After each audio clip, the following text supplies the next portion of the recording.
I got a fun day today, actually. I'm looking forward to today a lot. Today's Thursday, January 23rd. Now we're into Music Day, baby. Although we're going to do some shop work with Music Day, but that's because I got a show tomorrow in Kansas City, and it's about to be a lot of fun. I'm not even going to talk about it too much because I'm about to unbox everything. So, what up, y'all? What up? What up? What up? Today I am taking a look at. I got a new setup for my saxophone. Actually, trust me, it's pretty fun because not many saxophone players do you see out here playing on pedal boards. So I think it's pretty sick. Definitely got some stuff to work on with it. So I'm going to shut off this and pop into the shop. I hope everybody's having a good Thursday. I know I had a good Thursday. When it's gear day, it's always a good day. If you're in music, you know exactly what I mean. The pockets hurt, but the passion flourishes. All right. We in here. Picked up a new toy today. Yeah, that's hype. Ooh, I don't know if y'all can see this. So yeah, I am upgrading myself to a wireless system for my saxophone. So I play with a band. One of my undergraduate degrees was in saxophone performance, commercial performance. We have a sax player, and so I play keys and bass normally, but he works for the military, and he is going to be shipping off for the next 3 or 4 weeks or something like that. And one of our main selling points as a band has always been that we're like a party band, and we have a saxophone player that'll go out into the crowd. Since he's gone, and I never had a wireless system, I couldn't go out into the crowd and play. But now I can.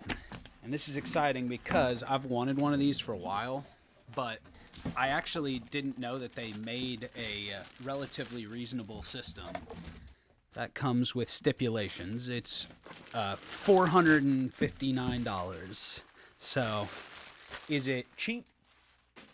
No. But sure is an unbelievably reputable company. They make really good stuff.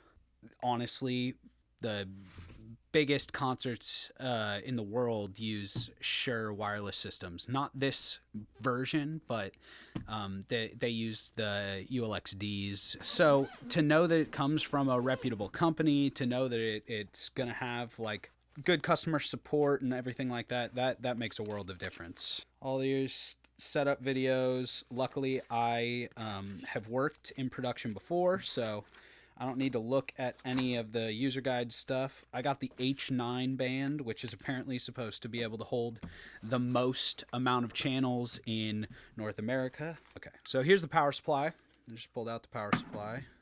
All right, I've got the mic. Now this is pretty cool. It comes with a Beta 98 clip-on. All right, so there's the mic. Here is the body pack. Feels a little bit light.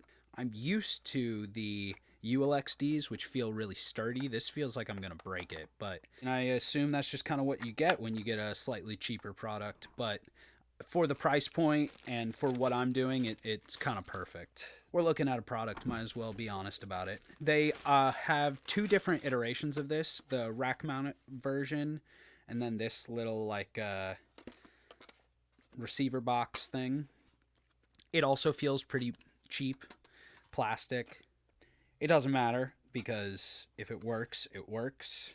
For the time being, I'm just going to use AA's, but I think very quickly I'm going to run into an issue where I'm burning through AA batteries, so I will transition to rechargeables. These are little like wind screens for the mic, but since we pretty much exclusively play indoors, I'm just going to leave them off. All right, I'm going to seal all this back up, and I'm going to go grab my board. All right, so here's my Mini. I used to have 2 different like ways of setting up so that I could go to smaller gigs. I I actually got this pedal board from a roommate of mine a long time ago. He left it when he moved out, but he's a drummer. He never really used it, so I didn't really ask him if he wanted it back. I guess I could hit him up, but shout out James Gooding. He's an incredible drummer. If you are in Lexington or Nashville or really anywhere, hit him up for your drums. This is a great pedal right here. This is a hot tone. It's a 3-in-1. It's a wah pedal, an expression pedal, and a volume pedal. Super small, super petite, as opposed to this Dunlop, which is doesn't have the wah feature, but it has the volume and expression. This is an incredible pedal. I use both of them for different reasons. I use this for a volume, generally speaking, and I use this for a wah, generally speaking. No need to try and blow people's minds. We're there to have a good time, you know what I mean? This is the secret magic for this pedal board. It would not work without it. This is the Eventide Mix Link. Very versatile. So it is a microphone, preamp, and effects loop. The preamp on it isn't incredible. It isn't the most clear I've ever heard, but for live settings, especially since you're running a microphone through a pedal board, it's supposed to sound a little different, and I've never had any complaints with how this thing sounds. All right, we got more pedals to grab. All right, this bad boy is a purdy one. This is the Eventide Space. This is a reverb, delay. Honestly, it's a digital space. I don't know what to call it other than that. It's actually a stomp box pedal version of the Eventide rack unit that you would find in studios and stuff like that. So I have experienced in the past that it's a little bit dense for live settings. I mean, when a pedal has MIDI inputs and a USB input, you know that there is a lot going on there. Really quality sounds in here. Here is the big boy board, which we're going to try and make all of this work together. This is a classic. This is an old pedal, the Little Big Muff Electro Harmonics, classic distortion and compressor built in one. It's very simple, just tone, sustain, like how long it'll compress, and the volume. If I can say so myself, this thing sounds very cool on the saxophone. So, and then the Hog. Okay, the Hog is it is a beast. This is truly a beast. So this bad boy, and I have dove into this a few times, used the expression modes. It is a dense pedal. Another Electro Harmonics pedal. They do great stuff. This is basically a synth pedal with almost unlimited amount of creativity built into it. Yeah, very cool stuff in here. So when I was thinking earlier, but I don't know if this will even fit together. If these could be up at my hands so I can adjust their sounds. Okay. I think then I'll start just placing and see what I can make happen.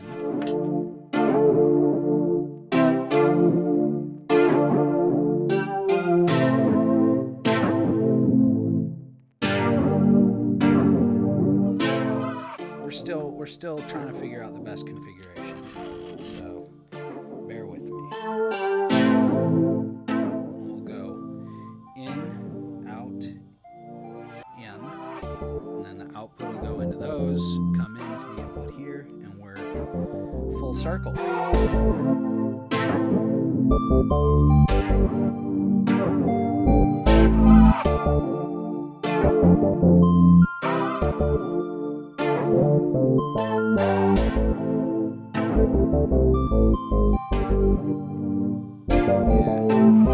Maybe I could do something like that. It just doesn't feel like that's a very good use of space, whereas this does. Feels like a good use of space. Because then if I really needed to, I could fit another pedal right here. Yeah, I think that's the move. Cool.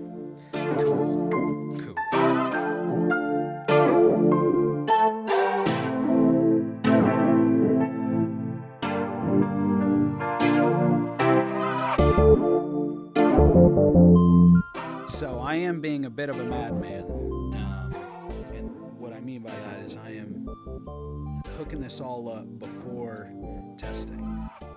Do not do that if you want to save yourself the headache. Now, I apparently love headaches. Apparently, I just want to be having migraines all the time. But that's why they're migraines, not your grains.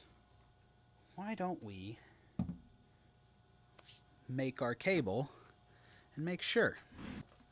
I have this cable that I made, but if I remember right, it has some issues. This is a cable tester I built. Yep. One of the leads is not connected. And honestly, I brought extra parts. I might just wire up a brand new one that's real short. So this should work. I don't know why it's not. So we're just gonna say screw it and build a new one. Kick on your iron. Keep it around 700 degrees. You gotta strip off the outer jacket. Cut deep enough that you don't cut off the wires. Now, stripping the wires, that is very helpful to have one of these tools. It's great. They're toothed. Tinning the wires, which is straight up just you get solder on them. It helps adhere. It helps keep them together. It really just makes the process easier. And it's as simple as just touching solder up against them, running the iron up and down it. After you tin the wires, it's helpful to prep the XLR itself, which is just filling these bad boys with solder. All right, easy as pie. If you do the first two steps correctly, this part's pretty easy. You just kind of set it in there, and it just melts into it.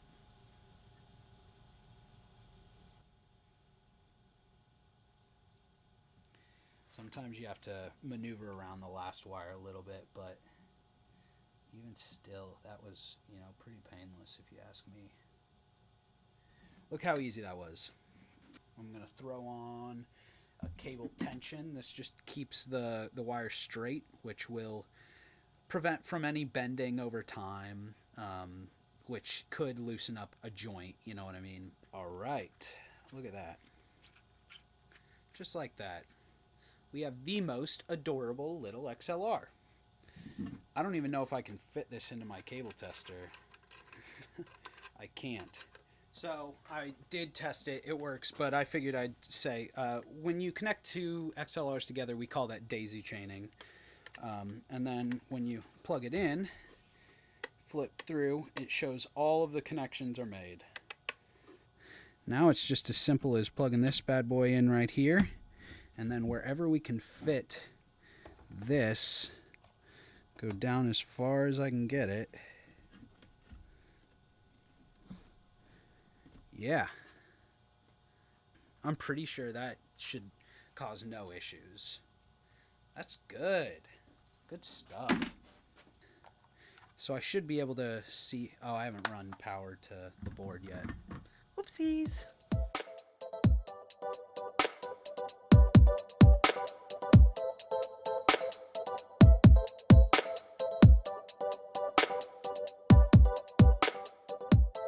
I really want to have power strips somewhere in here. Just a way to plug everything in.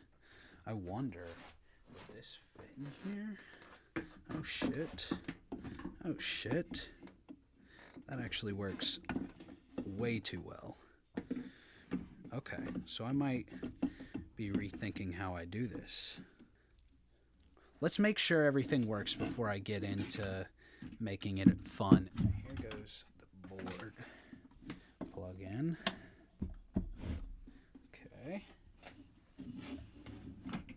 And then here is the power for the wireless box. Now we might as well just get these batteries into the receiver. If I am getting signal into the mix link, I'm already on the right path. Once I know that I've got signal in here, I know everything else works because I've used it. Okay, on. I'm seeing signal. Oh shoot, I'm seeing signal in the mix link. Oh, this is going to be fun. Let's touch tips. I have this fully set up and works. I know it works, trusted and verified. The next step is, how do I get all of this to fit in here nicely? That's very cool. Yes. Is someone watching you? I don't know. Is anyone watching me? All right. So we're going to tuck power underneath so that it's one cable to plug in.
Okay. Well, we have our two devices powered up onto this single tail. I got rid of a lot of extra. Cool. This is looking great. I'm really excited about this. I go from here to my handheld board and then back into here. And it should sound pretty sick if you ask me. Okay, let's take a look at this.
Flip it over to the other room here in a second once I've got this situated, and we'll test it all out. Okay, let's see. Oh, I see signal. Hello. Okay, I'm gonna mute the other microphone, the room microphone. Mute. Okay. Hello. This is my wireless microphone. It's kind of sensitive, if I'm gonna be honest. My volume control works great. Cool. Well, that's kind of fun. I'm going to check all of these now. Here's our wah. Yeah. Wow.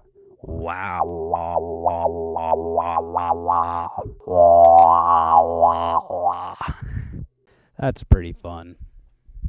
Okay, and now I'm going to try out the distortion. Can you understand me? Yeah. I'm going to match the output. Yeah. It's pretty intense, if you ask me. Here is our eventide space. I might flip through a couple of these. Hello. Yes. Here's a plate. So that's a plate. It's pretty Spacious, if you ask me. Nobody's asking me, but I keep saying that people are asking me.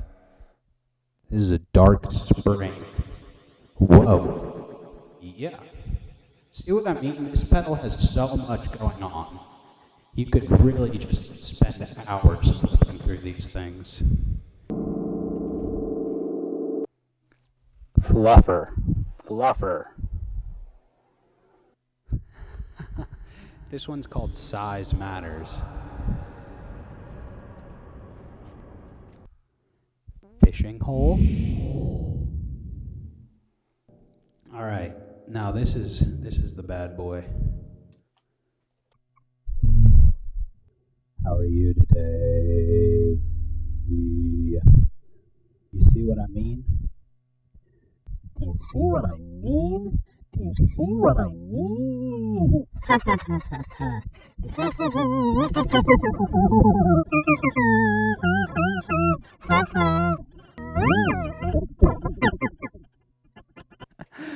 That one is just too much.